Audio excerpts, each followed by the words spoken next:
Israel का जी सरकारी group है उन्होंने गैडेट ग्रुप और अडानी ग्रुप ने 1.18 बिलियन डॉलर की हाइफा पोर्ट को डिवेलप करने की जी डील है वो साइन किए ने। अडानी फ्रॉड का डिगना जोड़ा खुलना फ्रॉड का ज़ाहिर होना वो तो मोदी की शाह रग नूं हथ पैंदा है क्योंकि उन्होंने जिवें बिल्ट किया है किस लैवल ते अद्धा अद्धा भारत वेचा होया रहिंदा जिहड़े वेचण दे राह ते सी। ये शेयर बाजार वाले कहण नूं शेर ने ये तो फिर गिदड़ां सब दौड़ जाते हैं छड्ड के कोई शेर शूर नहीं हुंदा उत्थे तो पैसा ही शेयर हुंदा। हुण वो नगेज ढकण लई उन्हां दे आ गया दूजा मोदी का जुड़वा नेतनयाहू जिहड़ा इजराइल करप्ट मोस्ट वो नेतनयाहू तो बिल्कुल ही नियो नाजी है। हुण इधर मोदी नियो नाजी है। हुण ये दोनों नियो नाजी उन्होंने लगता है कि भी मेरा उन्हें मोदी ने SOS भेजी होनी है उन्होंने कि जी पर्दा ढको मेरा। और हुण क्योंकि जदों रैपूटेशन डिगदा है शेयर डिगदे ने वो बाय किने करने हुंदे ने।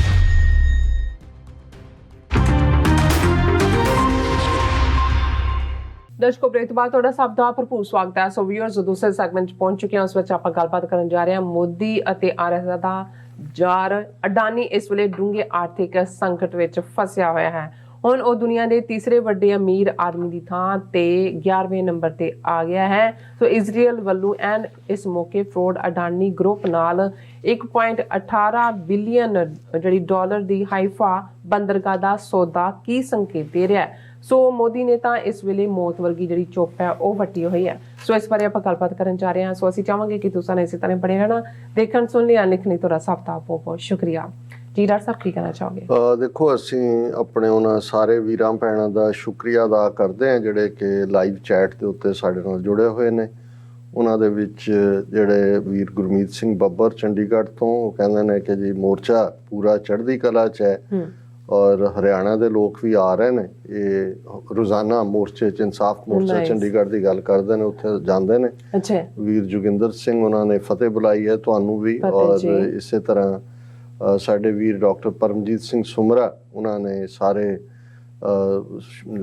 जिहड़े व्यूअर्स ने उन्होंने बड़े प्यार सत्कार नाल फतेह बुलाई है और बड़ी उन्होंने पूरा मूल नानकशाही कैलेंडर ते डेट भी दी है और उस दे नाल करमजीत सिंह मिस्टर के अहमद ते पंजाबी TV DD पंजाबी खालिस्तान जिंदाबाद all about truth and Sikhism जिहड़े रेगूलर साडे व्यूअर ने किंग एल दी ID तो जिहड़े सब तो पहला आंदे ने इन्हां सारियां दा ही असीं शुक्रिया अदा करदे हां।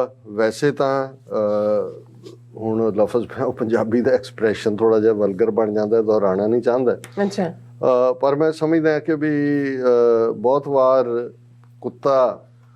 कुत्ते की कंपनी च भावें कुत्ते का कुत्ता वैरी भी हुंदा पर वो जदों भी कोई चीज़ क्रॉस करती है उन्होंने कोलों तो सारे हर एक दी भावें आवाज़ वक्खो वक्खरी निकल रही होंदी है पर बहु बहु सारे ही कर रहे होंदे उदों इक्को ही नस्ल के लोग इक्को ही पासे जा रहे होंदे और इस तरह कां बारे भी है किते भी कोई जदों हुंदा कां मर जांदा है भावें वो किसी गंद के ढेर ते बैठे होण उत्थे आके सारियां ने कां कां करनी हुंदी है।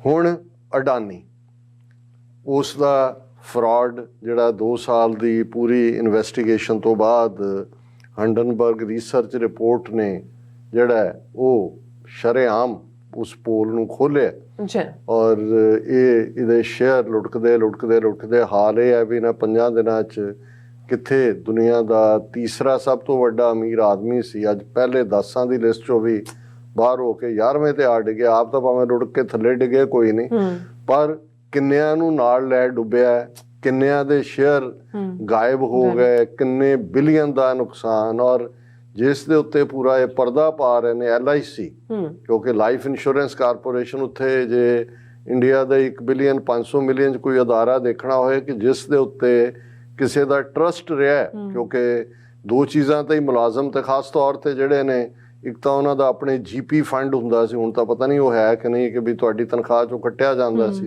वो बहुत सारे इंपलॉय बेचारे रिटायरमेंट के नेड़े जाके उन्होंने हुंदा सी कि चलो इन्नी पेंशन मिल जाएगी इन्ना GP फंड मिल जाएगा उन्होंने प्लान किया हुंदा सी बच्ची का ब्याह करना है जां घर बना लांगे जां दूजा ਤੇ ਦੂਸਰੀ ਜਿਹੜੀ ਸਿਕਿਉਰ ਉਹਨਾਂ ਦੇ ਲਈ LIC, ਜਦੋਂ ਅਸੀਂ ਗਰੋ ਹੋ ਰਹੇ ਸੀ ਉਦੋਂ ਵੀ LIC ਹੁੰਦੀ ਸੀ, ਲਾਈਫ ਇੰਸ਼ੋਰੈਂਸ, ਔਰ ਉਹਨਾਂ ਦੇ ਜਿਹੜੇ ਇੰਸ਼ੋਰੈਂਸ ਏਜੰਟ ਵੀ ਨੇ ਉਹ ਸੋਹਣੇ ਸੋਹਣੇ ਉਹ ਰਾਜਦੂਤ ਮੋਟਰਸਾਈਕਲ ਹੁੰਦੇ ਸੀ ਕਾਲੇ, ਉਹਨਾਂ ਦੇ ਉੱਤੇ ਉਹਨਾਂ ਨੇ ਉਹਨਾਂ ਦਾ ਚੰਗਾ, ਉਹਨਾਂ ਦੇ ਉੱਤੇ ਉਹਨਾਂ ਨੂੰ ਕੋਈ ਕੈਨਵੈਸਿੰਗ ਕਰਨੀ ਨਹੀਂ ਸੀ ਪੈਂਦੀ, ਉਹ ਤਾਂ ਸਿਰਫ ਤੁਹਾਨੂੰ ਪਲਾਨ ਹੀ ਦਿੰਦੇ ਸੀ ਕਿ ਬਈ ਕੀ ਹੈ, ਔਰ ਉਹਨੂੰ ਕਿਉਂਕਿ ਇੰਨੀ ਕ੍ਰੈਡੀਬਿਲਿਟੀ ਸੀ।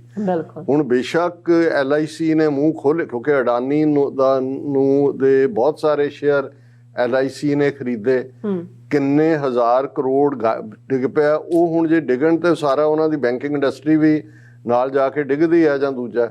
ਉਹਨਾਂ ਨੇ ਇੰਨਾ ਕਿਹਾ ਜੀ ਸਿਰਫ 1% ਦੇ ਕਰੀਬ ਜਿਹੜੇ ਨੇ ਉਹ ਅਡਾਨੀ ਦੇ ਕੋਲ ਨੇ ਸ਼ੇਅਰ। ਹਾਲਾਂ ਦੂਜੀ ਜਿਹੜੀ ਇਹਨਾਂ ਦੀ ਸੇਵਿਕ ਕੀ ਸੰਸਥਾ ਹੈ ਜਿਹੜੀ ਕਿ ਨਜ਼ਰ ਰੱਖਦੀ ਹੈ, ਜਿਵੇਂ ਇਹ ਹਿੰਡਨਬਰਗ ਰਿਸਰਚ ਰਿਪੋਰਟ ਕਿੱਥੇ ਕੀ ਫਰਾਡ ਚੱਲ ਰਿਹਾ ਹੈ, ਇਹ ਇਨਫੈਕਟ ਇੱਕ ਪ੍ਰੋਟੈਕਸ਼ਨ ਗਰੁੱਪ ਨੇ ਤਾਂ ਕਿ ਇਨਵੈਸਟਰਸ ਦੀ ਮਨੀ ਨੂੰ ਸੇਵ ਕੀਤਾ ਜਾਏ ਜਾਂ ਉਹਨਾਂ ਦੇ ਇੰਟਰਸਟ ਸੇਫ ਹੋਣ, ਉਹ ਅੱਖ ਰੱਖਦੇ ਨੇ ਵੀ ਕੀ ਫਰਾਡ ਹੈ। ਔਰ ਇਸੇ ਹਿੰਡਨਬਰਗ ਰਿਸਰਚ ਰਿਪੋਰਟ ਨੇ ਪਹਿਲਾਂ 2 ਅਮਰੀਕਨ ਕੰਪਨੀਆਂ ਦਾ ਪੂਲ ਖੋਲ੍ਹਿਆ ਜਿਹੜੀਆਂ ਬੈਂਕਰਪਟ ਹੋਈਆਂ, ਚਾਈਨੀਜ਼ ਕੰਪਨੀ ਦਾ ਖੋਲ੍ਹਿਆ। ਹੁਣ ਅਡਾਨੀ ਤਾਂ ਜਾ ਰਿਹਾ, ਰੋਲ ਡਾਊਨ ਕਰ ਰਿਹਾ। ਮੋਦੀ ਨੇ ਚੁੱਪ ਵੱਟੀ ਹੋਈ ਹੈ, ਆਪੋਜੀਸ਼ਨ ਮੰਗ ਕਰ ਰਹੀ ਹੈ, ਅਮਿਤ ਸ਼ਾਹ ਨੇ ਚੁੱਪ ਵੱਟੀ ਹੋਈ ਹੈ, ਔਰ ਉਹਨਾਂ ਨੇ ਨਿਰਮਲਾ ਸੀਤਾਰਮਨ ਜੀ ਨੇ ਬਜਟ ਪੇਸ਼ ਕੀਤਾ ਹੈ ਜੀ, ਉਹ 2024 ਸਾਡੀ ਇਕੋਨਮੀ 5% ਗਰੋ ਹੋਏਗੀ, 6 ਹੋਏਗੀ, ਇੱਧਰ ਉੱਧਰ ਅਸੀਂ ਉਹ ਸਾਰੇ ਸਬਜ਼ ਬਾਗ ਦਿਖਾ ਰਹੇ ਨੇ।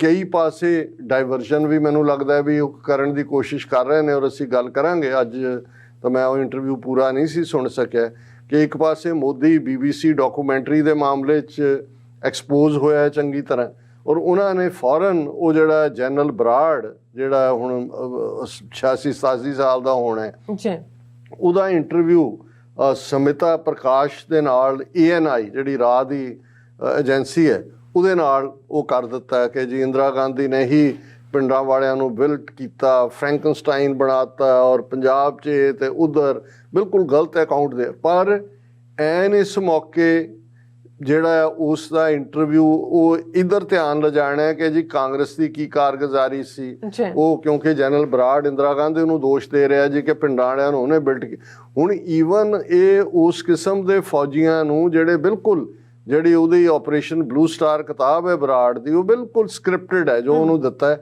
ਹੁਣ ਜੇ ਅੱਜ ਹਿੰਦੂ ਤਵੀਆਂ ਦੇ ਕਹਿਣ ਤੇ ਉਹ ਖੁੱਲ੍ਹ ਕੇ ਦੂਜੇ ਪਾਸੇ ਦੇ ਉਹਦੇ 'ਚ ਨਹੀਂ ਉਹਨੇ ਜ਼ਿਕਰ ਕੀਤਾ ਜੀ ਫਰੈਂਕਨਸਟਾਈਨ ਬਣਾਤਾ ਜਾਂ ਇੰਦਰਾ ਗਾਂਧੀ, ਕਿਉਂਕਿ ਉਹਨੂੰ ਤਾਂ ਪਤਾ ਹੀ ਕੁਛ ਨਹੀਂ ਸੀ ਕਿ ਵੀ ਉਹ ਤਾਂ ਉੱਥੋਂ ਮੇਰਠ ਤੋਂ ਉਹਨੂੰ ਲਿਆਂਦਾ। ਔਰ ਮੈਂ ਇਹਦੇ ਤੇ ਡੀਟੇਲ 'ਚ ਗੱਲ ਕਰਾਂਗਾ ਐਨਾਲਿਟੀਕਲੀ ਜਦੋਂ ਮੈਂ ਸਾਰਾ ਇੰਟਰਵਿਊ ਦੇਖ ਲਿਆ, ਪਰ ਉਹਦੀ ਬੜੀ ਚਰਚਾ ਹੈ, ਖਬਰਾਂ ਵੀ ਬਣ ਗਈਆਂ। ਇਹ ਵੀ ਇੱਕ ਡਾਇਵਰਜਨ ਹੈ। ਬੇਸ਼ੱਕ ਬੜੀ ਅਨਫੋਰਚੂਨੇਟ ਘਟਨਾ ਪਿਸ਼ਾਵਰ ਦੇ ਵਿੱਚ ਵਾਪਰੀ ਹੈ, ਜਿੱਥੇ ਕਿ ਇੱਕ ਮਸਜਿਦ ਦੇ ਵਿੱਚ ਜਿਹੜਾ ਕਿ ਪੁਲਿਸ ਰੈਜ਼ੀਡੈਂਸ਼ੀਅਲ ਏਰੀਆ 'ਚ ਜਿਹੜਾ ਉਹ ਆਤਮਘਾਤੀ ਧਮਾਕੇ 'ਚ 100 ਤੋਂ ਜ਼ਿਆਦਾ ਜਿਹੜੇ ਨੇ ਉਹ ਮਾਰੇ ਗਏ ਲੋਕ, 200 ਤੋਂ ਜ਼ਿਆਦਾ ਜ਼ਖਮੀ ਨੇ, ਇਮਾਮ ਵੀ ਮਾਰਿਆ ਗਿਆ, ਔਰ ਉਹਨਾਂ 'ਚ ਮਰਨ ਵਾਲਿਆਂ 'ਚ ਬੱਚੇ ਵੀ ਔਰ ਦੂਸਰੇ ਵੀ। ਇੱਕ ਬੜੀ ਟ੍ਰੈਜਡੀ ਹੈ। ਔਰ ਇਸ ਨੂੰ ਜਿਵੇਂ ਸਾਡੇ ਵੀਰ ਸੁਖਜਿੰਦਰ ਸਿੰਘ ਬਾਜਵਾ ਹੋਰਾਂ ਨੇ ਵੀ ਸਾਨੂੰ ਲਿਖਿਆ, ਔਰ ਵੈਸੇ ਵੀ ਕਿ ਭਾਈ ਇਹ ਜਿਹੜੀ ਹੁਣ ਇੰਡੀਆ ਸਭ ਤੋਂ ਪਹਿਲਿਆਂ 'ਚ ਸੀ ਕੰਡੈਮ ਕਰਨ 'ਚ ਕਿ ਪਿਸ਼ਾਵਰ 'ਚ ਹਾਲਾਂ ਉਹਦੀ ਜ਼ਿੰਮੇਵਾਰੀ ਖੁਰਾਸਾਨੀ ਲੈ ਲਏ ਕਿ TTP ਲੈ ਲਏ ਕਿ ਕੋਈ KPT ਲੈ ਲਏ, ਇਹ ਤਾਂ ਫਰੰਟ ਖੜੇ ਕੀਤੇ ਹੁੰਦੇ ਨੇ। ਲੇਕਿਨ ਇਸ ਗੱਲ ਦਾ ਜਿਹੜਾ ਉਹ ਖਦਸ਼ਾ ਜ਼ਾਹਰ ਕੀਤਾ ਜਾ ਰਿਹਾ ਕਿ ਵੀ ਔਰ ਈਵਨ ਆਉਣ ਵਾਲੇ ਦਿਨਾਂ 'ਚ ਕੁਛ ਨਾ ਕੁਛ ਐਸਾ ਹੋਰ ਵੀ ਹੋ ਸਕਦਾ ਹੈ ਜਿਹਦੇ ਥੱਲੇ, ਕਿਉਂਕਿ ਇਹ ਅਡਾਨੀ ਫਰਾਡ ਦਾ ਡਿੱਗਣਾ ਜਿਹੜਾ ਖੁੱਲ੍ਹਣਾ, ਫਰਾਡ ਦਾ ਜ਼ਾਹਰ ਹੋਣਾ, ਉਹ ਤਾਂ ਮੋਦੀ ਦੀ ਸ਼ਾਹ ਰਗ ਨੂੰ ਹੱਥ ਪੈਂਦਾ, ਕਿਉਂਕਿ ਉਹਨੂੰ ਜਿਵੇਂ ਬਿਲਟ ਕੀਤਾ ਹੈ ਕਿਸ ਲੈਵਲ ਤੇ ਅੱਧਾ ਭਾਰਤ ਵੇਚਿਆ ਹੋਇਆ ਰਹਿੰਦਾ ਜਿਹੜੇ ਵੇਚਣ ਦੇ ਰਾਹ ਤੇ ਸੀ। ਹੁਣ ਜਦੋਂ ਤੁਸੀਂ ਮੁਸੀਬਤ 'ਚ ਹੁੰਦੇ ਹੋ ਜਾਂ ਤੁਹਾਨੂੰ ਲੱਗ ਰਿਹਾ ਹੁੰਦਾ ਵੀ ਕੀ ਹੈ ਤੁਹਾਨੂੰ, ਹੁਣ ਉਹਦੇ 'ਚ 2 ਅਸੀਂ ਐਕਸ਼ਨਸ ਪਿਛਲੇ 24 ਘੰਟਿਆਂ 'ਚ ਦੇਖੇ। ਇੱਕ ਕਿਸੇ ਦਾ ਆਇਆ ਜੀ ਉਹ UAE ਦੇ ਕਿ ਕਿਸੇ ਮਸਕਟ ਦੇ ਕਿਸੇ ਸ਼ੇਖ ਨੇ ਪਤਾ ਨਹੀਂ ਕੀ ਉਹਦੇ ਸ਼ੇਅਰ ਖਰੀਦੇ ਜਾਂ ਕੀ ਹੈ, ਉਹ ਖਬਰ ਮੈਨੂੰ ਡੀਟੇਲ ਨਜ਼ਰ ਨਹੀਂ ਆਈ ਕਿਤੇ, ਮੈਂ ਕੱਲ ਹੈਡਲਾਈਨ 'ਚ ਦੇਖੀ ਸੀ। ਉਹ ਵੀ ਲੱਗਦਾ ਸੀ ਕਿ ਵੀ ਇਹ ਹੁਣ ਕਿਉਂਕਿ ਜਦੋਂ ਕਿਸੇ ਦੀ ਪੈਂਠ ਮਾਰਕੀਟ ਦੇ ਵਿੱਚ ਡਿੱਗਦੀ ਹੈ, ਕਿਸੇ ਦਾ ਵਕਾਰ ਖਤਮ ਹੁੰਦਾ ਹੈ, ਕਿਸੇ ਦਾ ਜਿਹੜੀ ਹੈ ਰੈਪੂਟੇਸ਼ਨ ਦੇ ਉੱਤੇ ਸਵਾਲੀਆ ਨਿਸ਼ਾਨ ਲੱਗਦਾ ਹੈ, ਤੇ ਇਹ ਸ਼ੇਅਰ ਬਾਜ਼ਾਰ ਵਾਲੇ ਕਹਿਣ ਨੂੰ ਸ਼ੇਰ ਨੇ, ਇਹ ਤਾਂ ਫਿਰ ਗਿੱਦੜਾਂ ਸਭ ਦੌੜ ਜਾਂਦੇ ਨੇ ਛੱਡ ਕੇ। ਕੋਈ ਸ਼ੇਰ ਸ਼ੂਰ ਨਹੀਂ ਹੁੰਦਾ ਉੱਥੇ, ਉਹ ਤਾਂ ਪੈਸਾ ਹੀ ਸ਼ੇਰ ਹੁੰਦਾ। ਜਦੋਂ ਪੈਸਾ ਡਿੱਗਣ ਲੱਗਦਾ ਫਿਰ ਕਹਿੰਦੇ ਤੂੰ ਕੌਣ ਹਾਂ ਤੂੰ ਕੌਣ ਮੈਂ ਕੌਣ। ਔਰ ਫਿਰ ਤੁਸੀਂ ਇਸ ਕਿਸਮ ਦਿਆਂ ਦੀ ਭਾਲ 'ਚ ਹੁੰਦੇ ਹੋ ਕਿ ਜਿਹੜਾ ਤੁਹਾਡੇ ਨੰਗੇਜ਼ ਨੂੰ ਫਿਗ ਲੀਫ ਜਿਹਨੂੰ ਕਹਿੰਦੇ ਨੇ ਕਿ looking for A fig leaf ਕਿ ਵੀ ਉਹਨਾਂ ਦਾ ਨੰਗੇਜ਼ ਢੱਕਿਆ ਜਾਏ।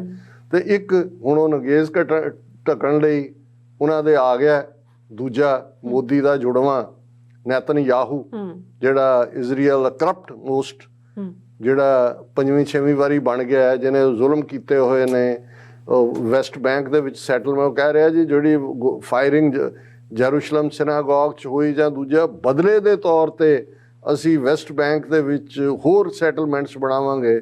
ਹੁਣ ਐਂਟੋਨੀ ਬਲਿੰਕਨ ਗਿਆ ਹੋਇਆ ਉੱਥੇ ਬੈਠਾ ਹੈ ਮਿਡਲ ਈਸਟ ਦੇ ਵਿੱਚ America the secretary of state, ਲੇਕਿਨ ਉਹ ਨੈਤਨਯਾਹੂ ਤਾਂ ਬਿਲਕੁਲ ਹੀ ਨਿਓ ਨਾਜ਼ੀ ਹੈ।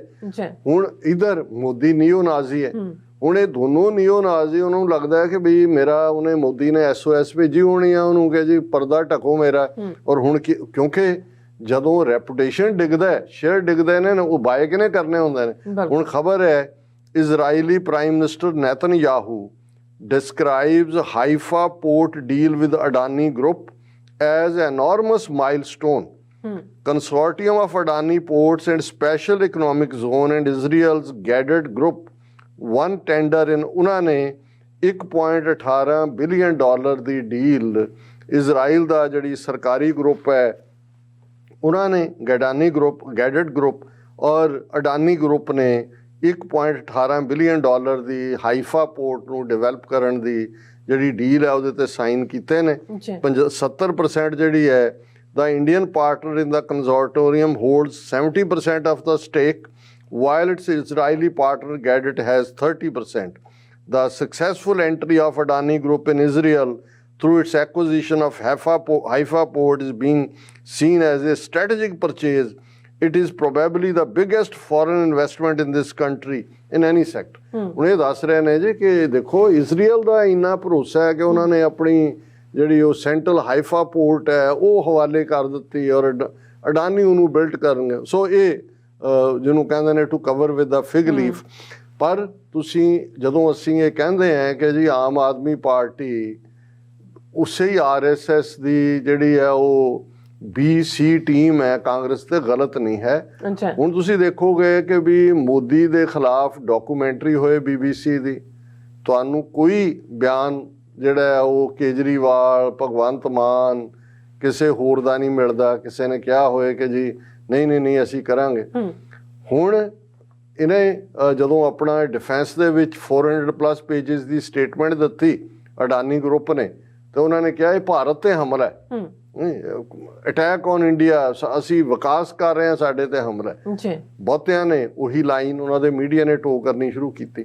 ਪਰ ਮੈਨੂੰ ਹੈਰਾਨੀ ਹੋਈ ਕਿ ਪੰਜਾਬ ਅਸੈਂਬਲੀ ਦਾ ਸਪੀਕਰ ਜਿਹੜਾ ਆਮ ਆਦਮੀ ਪਾਰਟੀ ਦਾ ਚੁਣਿਆ ਨੁਮਾਇੰਦਾ ਹੈ, ਉਹ ਟਵੀਟ ਕਰ ਰਿਹਾ ਹੈ is Hindenburg report is an international conspiracy against India, mighty Modi or strategic rivalry of Adani.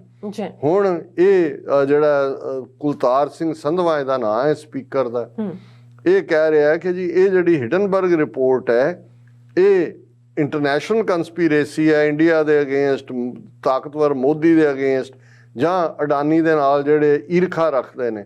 ਹੁਣ ਇਹੀ ਜਿਹੜਾ ਹੈ ਸਪੀਕਰ, ਇਹ ਗਿਆਨੀ ਜ਼ੈਲ ਸਿੰਘ ਦੇ ਟੱਬਰ 'ਚੋਂ ਹੀ ਹੈ, ਉਸੇ ਪਿੰਡ ਤੋਂ ਹੀ ਹੈ।